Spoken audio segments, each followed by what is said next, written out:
Welcome to your daily dose of dopamine. I'm Robert. I got my friend Susan with me and guest starring Jill. Hi, Jill.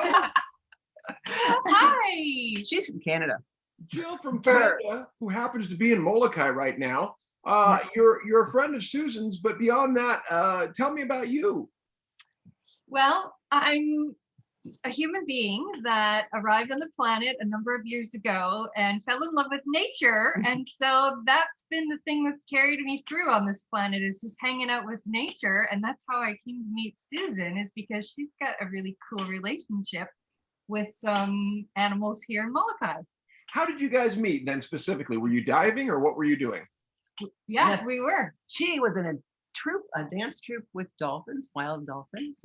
And Did you say a dance troupe with dolphins? It's a dance company that involves dancing with dolphins. Okay, that's not something that just flies right by. We want to make sure to note that. Dancing with dolphins, okay. And that requires one to be able to hold one's breath for an extended period of time. And she is a breath coach as well. Breath coach and free diver. And so that's actually how we met. I offered my assistance with any of the people that wanted to learn about free diving and breathing, and Susan took me up on it. And we never stopped talking since then. Tell me a little about free diving. I'm absolutely fascinated. There was that movie, the Big Blue, I think it was called. You know it.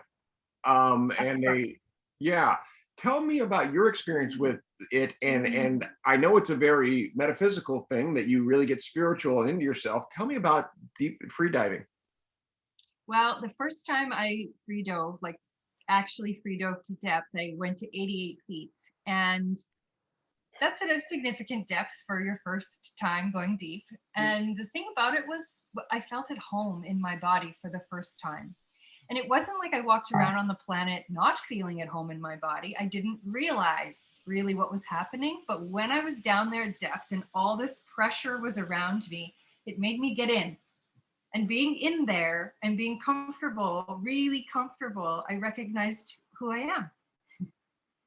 So one of the things we do in improv is really focus on being present. The exercise is in order to make us in the moment, right? And it requires a couple things in order to do that. It requires, trust. It requires respect. It requires basically an attitude of other person over us. Now, when you were free diving, did you have a buddy with you? Yes. Tell me about that relationship.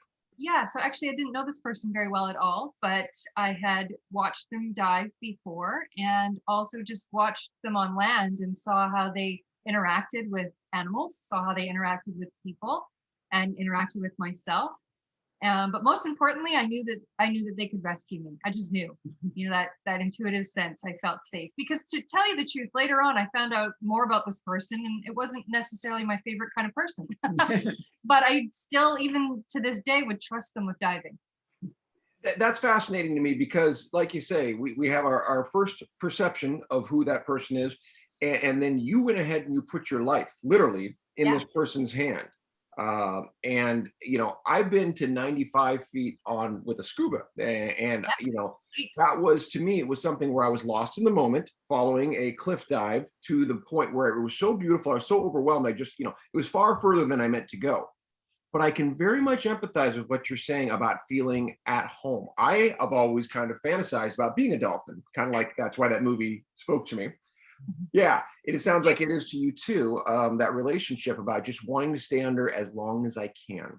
Yeah, and also the type of flow state that I recognize in them when they're in relationship with each other, as well as the way they move in the water. There's such a pod consciousness and a way of being that is incredibly harmonious to me. And I think also it's something that's achievable. It's something I think that humans can have access to when we're in a certain state of mind and a state of being and being present. So you are that present, and there are wild dolphins out there, and you don't have an agenda except to mirror them. They mirror you, and you become connected. There's a communication. So mirroring, of course, is very foundational also to improvisation, one of the simplest things we do. And I heard you talk about the pod consciousness and the flow state. Again, this is where I see in so many places, people are speaking, and it's not improv only, but the same language is improv without even knowing it so many times. And I love it because I just feel like there's ways to filter all of this work and play together to do exactly what you're saying, add harmony and synchrony to the world. Well, you'll be amazed, I suppose, but we're at time.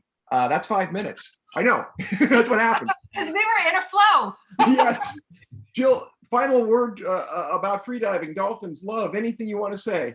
Oh my gosh. I think the only thing I feel right now is an immense amount of gratitude to be meeting both of you in this way and having this 5 minutes with you. And that's your daily dose of dopamine.